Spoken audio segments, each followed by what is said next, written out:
नमस्कार, स्वागत है आपका। आपके साथ मैं हूं अमित गर्ग शुक्ला और आप देख रहे हैं न्यूज स्टेट इन्वेस्टिगेशन। भोपाल के गौकशी मामले से जुड़े कई राज अब तक खुल चुके हैं। मामले में प्रशासनिक अधिकारियों की बड़ी लापरवाही भी उजागर हुई, तो साथ ही अधिकारियों के झूठ भी पकड़े गए। ये सवाल अब भी बना हुआ है कि 26 टन गोमांस आखिर कहां से आया। हमारी इन्वेस्टिगेशन टीम ने इस मामले में गहनता से पड़ताल की तो चौंकाने वाले खुलासे हुए।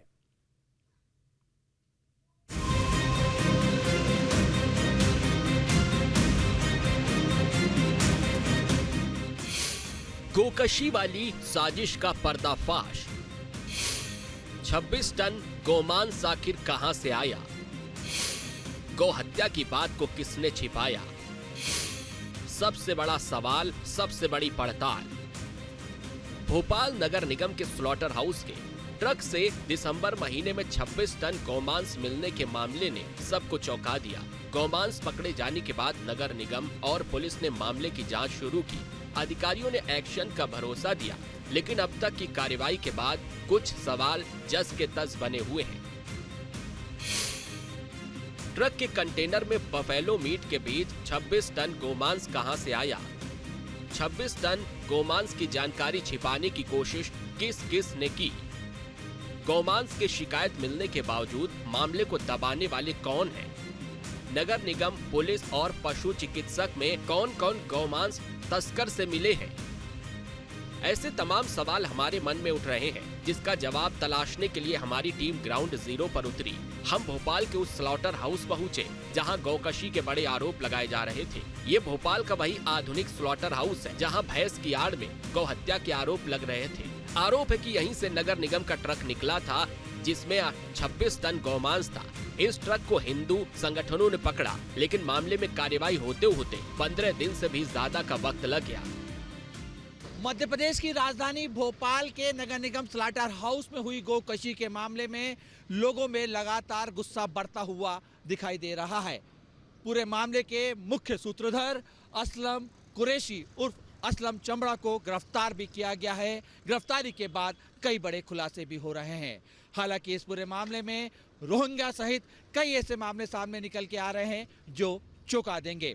न्यूज स्टेट के खास कार्यक्रम पड़ताल में आज हम पूरे इस मामले से पर्दा उठाएंगे और बताएंगे कि आखिर असलम कुरैशी कैसे असलम चमड़ा बन गया और पूरे मध्य प्रदेश नहीं, देश और विदेश में भी मांस का निर्यात करने लगा और एक बड़ा पावरफुल इंसान बनकर भोपाल में उभर के आया। चलिए करते हैं पड़ताल और दिखाते हैं पूरा सच।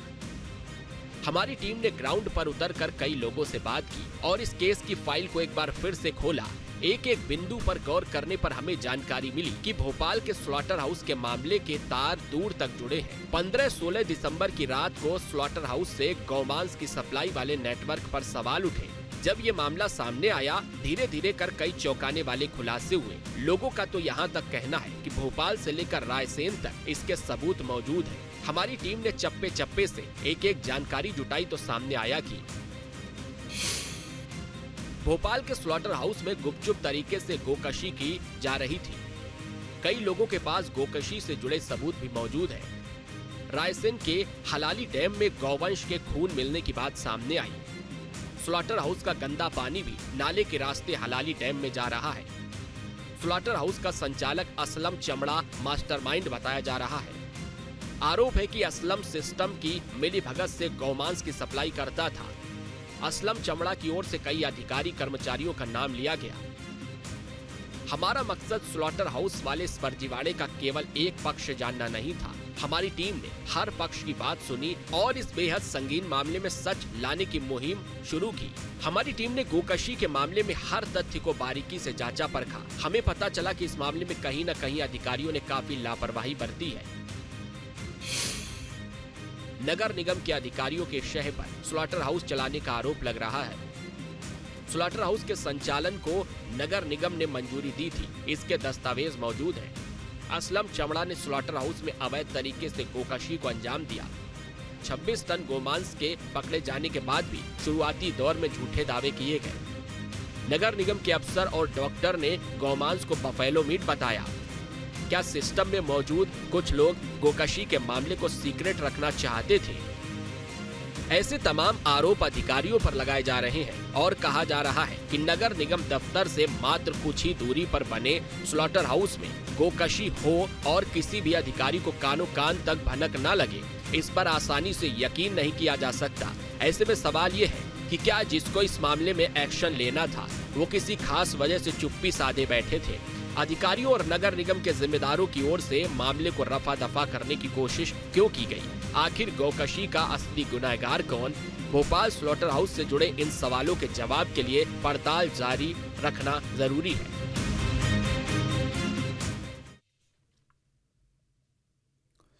भोपाल के गोकशी मामले का मास्टरमाइंड असलम चमड़ा बताया जा रहा है। भोपाल के स्लॉटर हाउस का संचालक असलम चमड़ा की ओर से किया जा रहा था उसका संचालन।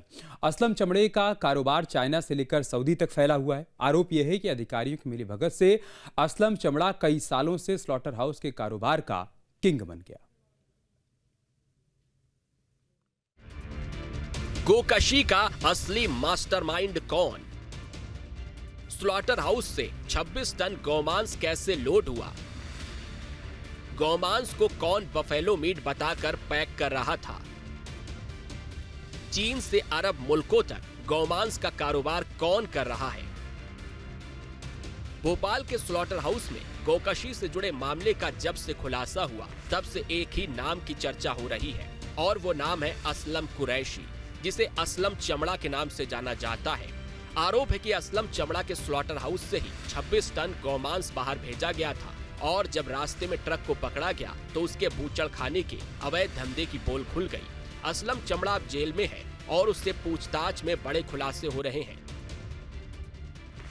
26 टन गौमांस मिलने के बाद असलम की गिरफ्तारी हुई। असलम चमड़ा पर गौ तस्करी का नेटवर्क चलाने का आरोप लगा। स्लॉटर हाउस से गौमांस की रेगुलर सप्लाई करने का शक है। कोर्ट में पेशी के बाद असलम चमड़ा को जेल भेज दिया गया। हमारी टीम की ओर से असलम चमड़ा के धंधे के बारे में एक एक जानकारी जुटाई गई और ये पता लगाया गया कि एसआईटी की पूछताछ में अब तक क्या क्या खुलासे हुए। हमें जानकारी मिली कि एसआईटी और पुलिस को लगातार गुमराह करता रहा असलम चमड़ा। असलम चमड़ा ने भोपाल के स्लॉटर हाउस की बात स्वीकार की। गोकशी की बात को मानने से बार बार इनकार करता रहा असलम चमड़ा। गौमांस वाले कंटेनर को अपना बताने से भी असलम ने इनकार किया। साफ है कि असलम चमड़ा घिरा तो उसने पूरी कहानी को ट्विस्ट देने की कोशिश शुरू कर दी। जांच अधिकारियों को गुमराह करने के लिए नई कहानियां बुनने लगा। एसआईटी की पूछताछ में उसने इस बात से इनकार किया कि स्लॉटर हाउस में गौमांस तैयार किया गया। उसने जो खुलासा किया वो भी हैरान करने वाला है। असलम ने पुलिस को बताया कि गौमांस की पैकेजिंग उसके स्लॉटर हाउस में हुई। आगरा की एक कंपनी ने उसकी कंपनी को गौमांस पैकेजिंग के लिए भेजा था। 26 टन गौमांस की पैकेजिंग असलम चमड़ा के स्लॉटर हाउस में हुई थी। असलम से मिली जानकारी के आधार पर अब पुलिस उनके करीबियों, बिजनेस पार्टनर्स और कर्मचारियों से पूछताछ कर रही है। इस बीच असलम के काले कारोबार को लेकर बड़ा खुलासा हुआ। असलम के विदेशी नेटवर्क का भी पर्दाफाश हो गया। पुलिस ने असलम के करीबी गुर्गों से पूछताछ की तो कुछ बातें सामने आई। असलम चमड़ा का कारोबार विदेशों तक फैला हुआ है। गौमांस पहले कंटेनरों के जरिए मुंबई भेजा जाता था। वहां से गौमांस को गल्फ देशों में सप्लाई किया जाता था। असलम अरब देशों में गौमांस का कारोबार कर रहा था। गौवंश की हड्डियों को असलम चीन में सप्लाई करता था। हमारी टीम की ओर से जब असलम चमड़ा के कारोबार के बारे में कुछ लोगों से बात की गई और उनसे उसके काले कारोबार के बारे में जानकारी जुटाई गई तो पता चला कि एमपी समेत कई राज्यों में असलम ने अपना कारोबार फैलाया। बिहार, बेंगलुरु, हैदराबाद, महाराष्ट्र में भी असलम का कारोबार फैला है। यहीं से गौकशी के बाद विदेशों में गौमांस को सप्लाई करने का काम होता था। एसआईटी के जांच में असलम चमड़े के मामले में कई बड़े खुलासे हो रहे हैं और आगे भी कई बड़े खुलासे होते हुए हमें दिखाई दे सकते हैं। खास बात यह है कि असलम चमड़ा का जो धंधा था वो केवल भोपाल तक सीमित नहीं था। एसआईटी के मुताबिक अन्य राज्यों में भी ये फैला हुआ था, जिसमें बिहार, बेंगलुरु, हैदराबाद, महाराष्ट्र में ये शामिल है। असलम की पुलिस रिमांड जब खत्म हुई उसके पहले एसआईटी ने कई तरीके के खुलासे किए थे। खास बात यह है कि एसआईटी ने नगर निगम कर्मचारियों से भी पूछताछ करी है और उसमें भी कई गंभीर मामले सामने आते हुए दिखाई दिए हैं। हालांकि जिस तरीके से नियमों के मुताबिक ये भी बात सामने निकल के आई है कि नियमों के मुताबिक बूचड़खाने में केवल 85 भैंसों के वध की अनुमति थी अधिकतम उत्पादन माने तो लगभग 12 टन से ज़्यादा मांस संभव नहीं था। जब्त खेप में इसकी दुगनी पकड़ाई गई है, यानी कि जो नियम है उसका पूरी तरीके से पालन नहीं किया गया। और खासतौर पे मध्य प्रदेश में 2004 से ही गोवध पूरी तरीके से प्रतिबंधित है, लेकिन उसके बावजूद गोकशी की गई। हालांकि एसआईटी और भी कई पहलू पे जांच करती हुई दिखाई दे रही है। खासतौर पर बंगाल या अन्य प्रदेश असम से भी असलम चमड़े के जो संबंध रहे हैं, वहाँ के लोगों से संबंध रहे हैं, वो भी खंगाले जा रहे हैं कि आखिर और क्या इसके अंदर असलम की भूमिका हो सकती है। बहरहाल एक बड़ा मामला उजागर हुआ, उसके बाद पूरे प्रदेश ही नहीं देश में इस पूरे मामले को लेके गुस्सा नजर आ रहा है। खासतौर पर सनातनी धर्म के जो लोग हैं इसमें गुस्सा दिखा रहे हैं, तो वहीं पुलिस लगातार इस मामले की जांच करते हुए दिखाई दे रही है और एसआईटी लगातार रोजाना कई बड़े बड़े खुलासे कर रही है। भोपाल के 26 टन गौमांस वाली साजिश की पोल खुल चुकी है। लैब टेस्ट में भी इसकी पुष्टि हो चुकी है। असलम चमड़ा और उसके गुर्गों ने लाख कोशिश की कि पूरा राज सामने ना आ सके, लेकिन अब उनकी पोल पट्टी खुल चुकी है। गौमांस लोडेड कंटेनर के ड्राइवर को बड़ा लालच दिया जाता था। ड्राइवरों को प्रति ट्रिप 10 से 15 हजार रुपए अलग से दिए जाते थे। इन कंटेनरों को बफेलो मीट के साथ गौमांस को भरकर भेजा जाता था। कई पुलिस वाले भी असलम के अवैध धंधे में साथ देते थे। वहीं इस मामले में नगर निगम के अधिकारियों और असलम चमड़ा की मिलीभगत की कहानी भी सामने निकल कर आ रही है। सवाल ये है कि कैसे असलम चमड़ा ने एक दशक के अंदर अपना कारोबार विदेशों तक फैला लिया। इसको जानने के लिए हमारी टीम असलम चमड़ा के पुराने घर के पास पहुंची, जहां पूछताछ के बाद हमें पता चला कि भोपाल में मवेशियों के शव उठाने का काम असलम चमड़ा करता था। मृत गायों और अवशेष को उठाने का ठेका असलम को दिया जाता था। असलम ने इस काम की आड़ में गौमांस के साथ कई धंधे शुरू कर दिए। पशुओं का जो चमड़ा और हड्डी निकलती थी उसे फैक्ट्री में बेच देता था। देश के कई राज्यों में उसने अपने कारोबार को बढ़ाया। उसने प्रॉपर्टी का काम भी शुरू किया, कई लोगों से पहचान बनाई, नगर निगम प्रशासनिक अधिकारियों से डील की। उसका काम रुका नहीं और धीरे धीरे अपने कारोबार को बढ़ाता गया। मवेशियों को उठाने वाला असलम अब स्लॉटर हाउस के टेंडर में भाग लेने लगा और उसने फूड प्रोसेसिंग कंपनी की आड़ में स्लॉटर हाउस का काम शुरू कर दिया और अपने कारोबार को देश विदेश तक फैलाया।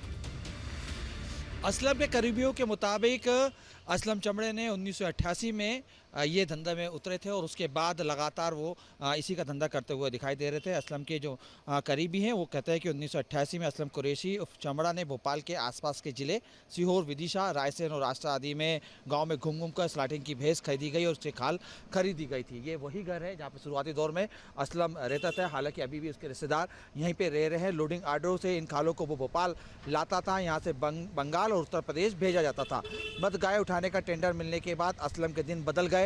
उसकी शानो शौकत और रसूख ने भी उसमें बदलाव आने लगा और उसके बाद वो प्रॉपर्टी के इन्वेस्टमेंट भी करने लगा, जिसके बाद एक रसूखदार रूप में वो पूरे भोपाल के अंदर फेमस हुआ। आप तस्वीरों में देख सकते हैं, ये असलम चमड़ा का वही घर है जहाँ पर वो शुरुआती दौर में यहाँ पे रहता था और उसके बाद यहीं से उसने स्लाटर हाउस का धंधा भी यहाँ से चालू किया और तमाम अलग अलग जगह जाके विदिशा, सीहोर, अन्य जगह जाकर शुरुआती दौर में भैंस का जो चमड़ा है वो यहाँ पे लाता था और यहाँ से बंगाल या अन्य प्रदेशों में सप्लाई कर देता था।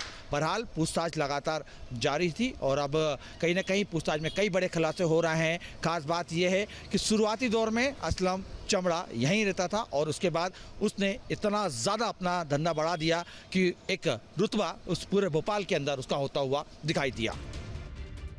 गौकशी के इस मामले में शुरुआत से ही नगर निगम के अधिकारियों की भूमिका पर सवाल उठ रहे हैं। नगर निगम के अधिकारियों ने ही असलम चमड़ा को स्लॉटर हाउस के संचालन की मंजूरी दी थी। हमें पता चला कि असलम चमड़ा से अधिकारियों की ऐसी जान पहचान थी कि हर बार स्लॉटर हाउस से जुड़े टेंडर असलम चमड़ा को ही दिए जाते थे। असलम कुरैशी उर्फ चमड़ा की नगर निगम में धमक कुछ ऐसी थी कि उसके सामने स्लॉटर हाउस का टेंडर कोई भी भरने के लिए तैयार नहीं होता था। अब इसको लेके इस एंगल में भी पुलिस जांच करती हुई दिखाई देगी। आप तस्वीरों में देख सकते हैं, ये वही नगर निगम का दफ्तर है जहां पर अक्सर असलम चमड़ा देखने को मिलता था। नगर निगम के स्लॉटर हाउस का जब टेंडर भरा जाता था उसके सामने कोई भी हिम्मत नहीं जुटा पाता था कि उसके लिए कोई टेंडर भर सके। हालांकि अब पुलिस नगर निगम के अधिकारियों को तलब भी कर रही है और सूत्र ये बता रहे हैं कि करीब 1 दर्जन से ज़्यादा अधिकारियों को जल्द ही नोटिस भेज दिए जाएंगे। स्लॉटर हाउस का प्रस्ताव तैयार करने वाले नगर निगम के तत्कालीन अपर आयुक्त NP सिंह भी जांच के दायरे में है। पुलिस के पास टेंडर संबंधी जब्त दस्तावेजों में उनकी साइन मिली है। इसके अलावा पुलिस असलम के कर्मचारियों करीबियों को भी तलब करती हुई दिखाई देगी। खास बात यह है कि जैसे ये पूरे मामले का खुलासा हुआ था, यानी कि गोकशी का मामला जब सामने आया था, तब से ही नगर निगम की कर्मचारियों की जो भूमिका है वो संदिग्ध नजर आ रही है, क्योंकि पूर्व के महापौर आलोक शर्मा ने भोपाल से स्लॉटर हाउस को पूरी तरह बंद करने का ऐलान कर दिया था, लेकिन उसके बावजूद स्लॉटर हाउस खोलने की इजाज़त नगर निगम के दी गई और असलम चमड़ा उसके बाद से ही इन तमाम चीज़ों में लिप्त नजर आ रहा है। तो कुल मिला के असलम चमड़ा के साथ साथ कर्मचारी जो नगर निगम के हैं उनकी स्थिति भी संदिग्ध नजर आ रही है और पुलिस के जद में जल्द ही कई बड़े अधिकारी भी हो सकते हैं। कहा जा रहा है कि असलम चमड़ा की ओर से गौ तस्करी और गौकशी को अंजाम देने के लिए बड़ी साजिश रची गई, लेकिन कोई समझ नहीं पाया उसका थाना पुलिस में भी ऐसा प्रभाव था। असलम जो चाहता था उसका विरोध करने की जहमत कोई नहीं उठाता था। हमारी टीम की ओर से जब असलम के गौकशी वाले नेटवर्क की तलाश की गई तो सामने आया कि असलम ने भोपाल के स्लॉटर हाउस में 250 रोहिंग्याओं को बसाया था। फर्जी दस्तावेज बनाने का काम असलम ने किया। असलम चमड़ा के स्लॉटर हाउस में ये रोहिंग्या बिना किसी सवाल के काम करते थे। रोहिंग्याओं के जरिए गौकशी कराई जाती थी, उन्हें इसे राज रखने की हिदायत दी जाती थी। असलम ने ऐसी सेटिंग कर रखी थी कि पुलिस प्रशासन रोहिंग्याओं की जाँच पड़ताल न करे। गोकशी के मामले में सील हुए स्लॉटर हाउस के मामले में अब रोजाना कई बड़े खुलासे हो रहे हैं। असलम चमड़ा को लेके रोजाना कई ऐसे खुलासे हो रहे हैं जो आप सुन के चौंक जाएंगे। ये वही स्लॉटर हाउस है जिसमें गोकशी की जा रही थी। गोकशी के आरोप में सील किए गए इस परिसर से जुड़े कई मामले में नया मोड़ आ गया है। स्लॉटर हाउस के संचालक असलम चमड़ा पर रोहिंग्या मुस्लिमों को यहाँ पर बसाने का आरोप लगा है। इसमें शिकायत भी की गई थी पिछले कुछ साल पहले। आरोप ये था कि लगभग 250 से ज़्यादा रोहिंग्या यहाँ पे बसाए गए, उन्हीं से स्लॉटर व अन्य काम कराए जा रहे थे। यहाँ तक इन रोहिंग्या के फर्जी दस्तावेज भी भोपाल से असलम द्वारा बनाए गए थे। हालांकि इस मामले की जांच में पुलिस ने असलम को क्लीन चिट दे दी गई थी। खास बात यह है कि क्लीन चिट असलम के ही बयान के आधार पर दी गई। भोपाल पुलिस ने जांच रिपोर्ट में राष्ट्रीय मानव अधिकार आयोग को भी सौंपी थी और इसको लेके लगातार सियासत होती हुई भी दिखाई दी थी। हालांकि 30 अक्टूबर 2025 को सौंपी गई पुलिस रिपोर्ट में कहा गया कि शिकायतकर्ता का पता न होने के कारण उनसे संपर्क नहीं हो सका है और स्थानीय पूछताछ में आरोपों की पुष्टि भी नहीं हुई है। हालांकि आयोग ने इस रिपोर्ट को सिरे से नकारते हुए पुलिस की कार्यप्रणाली पर गंभीर सवाल उठाए थे। आयोग ने स्पष्ट किया था कि एक रिपोर्ट में आरोपों को निराधार बताया गया है। वहीं दूसरी ओर असलम कुरैशी के बयान यह किया गया है कि मजदूर पश्चिम बंगाल, असम और बिहार जैसे राज्यों से लाए गए थे। उनके रहने की व्यवस्था भी निजी संपत्ति में की गई थी। जांच अधिकारियों ने यह भी जांचने की जहमत नहीं उठाई कि आखिर ये मजदूर कहां से आए थे, इनके कहां पे दस्तावेज पूरे किए गए थे। और रोहिंग्या का जो आरोप लगा था उसको लेके पुलिस ने असलम को क्लीन चिट पहले दे दी थी, लेकिन एक बार फिर से इस पूरे मामले में सुर्खियां आने के बाद अब इस एंगल पर भी जांच हो रही है कि आखिर जो रोहिंग्या लगभग 250 से ज़्यादा लोगों को असलम ने भोपाल में बताया था, उनकी क्या हिस्ट्री रही है और कहां से उनको लाया गया है।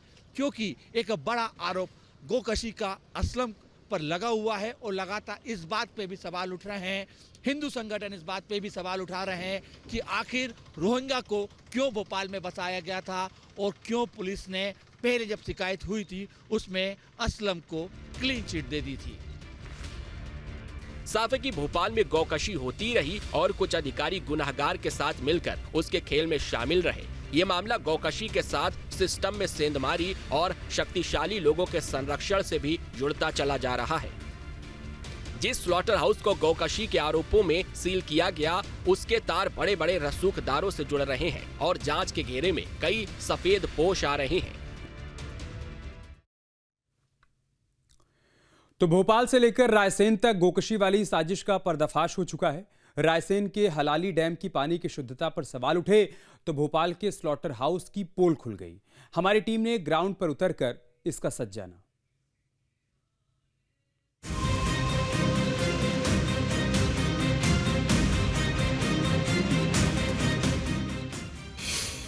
भोपाल के स्लॉटर हाउस का पानी कैसे पहुंच रहा रायसेन? क्या स्लॉटर हाउस की गंदगी हलाली डैम में बही जा रही है? हलाली डैम में गौवंश के अवशेष मिलने से मचा हड़कंप। गौकशी वाली साजिश की सबसे बड़ी पड़ताल। रायसेन का ये वही हलाली डैम है जहां बीते दिनों बड़ा बवाल हुआ। हलाली डैम के जरिए सप्लाई किए जाने वाले पानी की शुद्धता पर सवाल उठे और कई लोग हलाली डैम पहुंचे तो बड़ा खुलासा हुआ। हिंदू संगठनों की ओर से आरोप लगाए गए कि भोपाल के स्लॉटर हाउस का गंदा पानी हलाली डैम में जा रहा है। भोपाल के नाले के रास्ते गंदा पानी हलाली डैम में पहुंचाया जा रहा है। इस पानी में स्लॉटर हाउस से आने वाला पशुओं का खून भी मिल रहा है। खून के साथ मांस के अवशेष भी हलाली डैम में प्रवाहित किए जा रहे हैं। भोपाल में हुए गोमांस मिलने के बाद ये फिर दोबारा इस पर विवाद शुरू हो गया है, क्योंकि पात्रा में जो पानी, पात्रा नाले में जो पानी स्लाइटर हाउस का मिलता है उसमें पशुओं के अवशेष और उनका रक्त वगैरह सब मिलकर ये सीधा हलाली डैम में मिलता है। ऐसे में ये पानी रायसेन को सप्लाई किया जाता है। इसी को लेकर रायसेन की जनता में आक्रोश है। लगातार लोग इसका विरोध कर रहे हैं। रायसेन में जो पानी आता है सीधा पंपिंग होकर, अगर बीच में कहीं लाइन टूट जाती है तो उस लाइन में भी बहुत जो पानी निकलता है वो काफी बदबूदार होता है। भोपाल के स्लॉटर हाउस से 26 टन गोमांस के पकड़े जाने की घटना के बाद हिंदू संगठनों का आक्रोश थमने का नाम नहीं ले रहा है। हिंदू संगठन गोकशी के मामले में अधिकारियों से सवाल कर रहे हैं तो एक के बाद एक खुलासे भी हो रहे हैं। रायसेन के लोगों और हिंदू संगठनों ने इससे जुड़े कुछ फोटो और वीडियो भी जारी किए और दावा किया कि गौवंश के अवशेष भी हलाली डैम में बहे जा रहे हैं। जो भोपाल में 26 टन गोमांस पकड़ाया गया था, उस गोमांस को जिस बूचल खाने में काटा जाता था गाय को, वो पात्रा नाले, भोपाल के पात्रा नाले से होता हुआ वो मांस और गाय का खून आपके भोपाल हलाली डैम में जाता था। जो हलाली डैम रायसेन को पानी देता है। रायसेन के लोग जिस पानी को पीते हैं उसमें गौमांस के अवशेष मिले और गौ माता का खून जिसमें रायसेन के पानी में भेजा गया, जिससे पूरे रायसेन की जनता ने उस पानी को पिया और पूरे रायसेन की जनता का मतलब बहुत ही धर्म मतलब तार तार हो गया। हम लोग उसको कोई शब्द नहीं है हमारे पास बोलने के लिए। जिस तरीके से ये नगर पालिका और नगर निगम भोपाल की जो मिली भगत है, हमारी पूरी धार्मिक भावनाएं आहत हुई हैं। हम चाहते हैं कि इसको लेकर हम लोग कोर्ट में जाएं और कोर्ट में केस करेंगे इसके विरुद्ध में। हिंदू संगठन और जैन समाज की ओर से इसे आस्था के साथ खिलवाड़ बताया जा रहा है। हमारी टीम की ओर से इस मामले से जुड़ी और जानकारी जुटाई गई तो सामने आया कि रायसेन के लोगों के घरों में बदबूदार पानी पहुंचने की शिकायत मिली। अधिकारियों से कई लोगों ने गंदे पानी की सप्लाई की शिकायत की। पानी में खून जैसा कोई पदार्थ मिला होने की शिकायत की गई। कुछ लोगों ने हलाली डैम के पास जाकर देखा तो बड़ा खुलासा हुआ। लोगों के मुताबिक डैम के पानी में भारी मात्रा में खून की मिलावट पाई गई। स्थानीय लोगों ने भोपाल के स्लॉटर हाउस से गंदे पानी के मिलने की शिकायत की। हलाली डैम में खून और गौवंश के अवशेष मिलने के आरोप लगाए गए। पात्रा नाले के जरिए स्लॉटर हाउस का गंदा पानी हलाली डैम पहुंचने का दावा किया गया। कई लोगों का ये भी आरोप है कि भोपाल के स्लॉटर हाउस से निकलने वाले गंदे पानी को फिल्टर करके उनको दिया जा रहा है। लोगों ने इसे पानी की शुद्धता के साथ आस्था के साथ बड़ा खिलवाड़ बताया है। कई लोगों ने गोकशी का जिक्र किया और इस तरह के मनमाने रवैये के खिलाफ भी आवाज उठाई। तो पानी जो है आपका कहना है कि उसमें खून मिला आ रहा है, नाले का पानी आ रहा है रायसेन के नलों में। जी हाँ, इसको लेके क्या शिकायत की, कहाँ शिकायत की? उसको हाई कोर्ट में रेट लगाई थी और उस पर निर्णय भी हुआ है, उसको पूरी तरह से बंद करवाएगा। पर जो है पानी अभी भी दूसरे मवेशियों का पानी तो आएगा ही उसमें, उसको पूरा हलाली में बंद करवाना चाहिए उसको, क्योंकि फिल्टर होता है पानी तो खून तो आ ही जाता है उसमें किसी प्रकार थोड़ा बहुत। क्या धार्मिक भावना आहत हो रही है? धार्मिक भावना आहत हो रही है, बीमार भी हो रहे हैं उससे। हमारी टीम ने भोपाल के पात्रा नाले के पास पहुंचकर भी इस बात की पड़ताल की। हमारे लिए जानना जरूरी था कि क्या स्लॉटर हाउस का वेस्ट इस नाले में बहाया जा रहा है। नाले के गंदे और काले पानी की वजह से ये समझना मुश्किल था। असलम चमड़ा से जुड़ा हुआ विवाद एक ये भी था कि वो स्लाटर हाउस का गंदा पानी और मवेशियों के अवशेष वो पात्रा नाले में बहा देता था और ये नाला अवशेषों को ले जाकर आगे ले जाता था और हलाली डैम में मिला देता था। इसको लेकर लोगों ने कई बार विरोध भी दर्ज किया गया था, क्योंकि लोगों की आस्था से भी इसका खिलवाड़ होता हुआ दिखाई दे रहा था। हलाली डैम से स्थानीय लोग हैं, उनका ये कहना था कि यहाँ का पानी वो इस्तेमाल करते हैं पानी पीने के लिए, लेकिन यहाँ पर अवशेष मिलते हैं जानवरों के, मवेशियों के, जिसके कारण उनका धर्म भी जो है भ्रष्ट हो रहा है। आप तस्वीरों में देख सकते हैं, ये वही पात्रा नाला है जो पहले पात्रा नदी के रूप में जाना जाता था, लेकिन चूंकि अब ये गंदगी के कारण इसको नाले का रूप ले दिया गया है और यही नाला वो इस्तेमाल करता था असलम चमड़ा अपने जो स्लाटर हाउस का गंदा पानी है उसको बहाने के लिए, और मवेशियों के जो अवशेष बचते थे वो भी इसी पात्रा नाले से वो बहा दिया करता था। जो यहाँ से बहते हुए जो स्लाटर हाउस से बहते हुए जो पानी निकलता था वो हलाली डैम तक पहुँच जाता था और वहाँ पर पूरी तरीके से गंदगी फैलने लगी थी। इसका विरोध भी कई बार स्थानीय लोगों ने किया, लेकिन जिला प्रशासन की तरफ से कोई भी ठोस कदम नहीं उठाया गया था। सवाल है कि क्या असलम चमड़ा की ओर से स्लॉटर हाउस का खून और गौवंश के अवशेष नाले के जरिए हलाली डैम में प्रवाहित किए जा रहे हैं। हमारी टीम ने इसके बारे में अधिकारियों से भी बात की, लेकिन किसी भी अधिकारी ने कैमरे पर आकर कुछ भी कहने से मना कर दिया। कुछ अधिकारी तो इन आरोपों को खारिज करने में ज्यादा दिलचस्पी दिखा रहे थे। फिलहाल हिंदू संगठन जांच की बात कह रहा है और ये कहा जा रहा है कि कारोबार के नाम पर सनातनियों की आस्था से खिलवाड़ की इजाजत किसी को नहीं दी जा सकती है। भोपाल से अतुल शर्मा और रायसेन से दीपक कांकर के साथ टीम न्यूज़ स्टेट। यहाँ रुक रहे छोटे से ब्रेक के लिए, खबरें जारी हैं, आप बने रहिए हमारे साथ।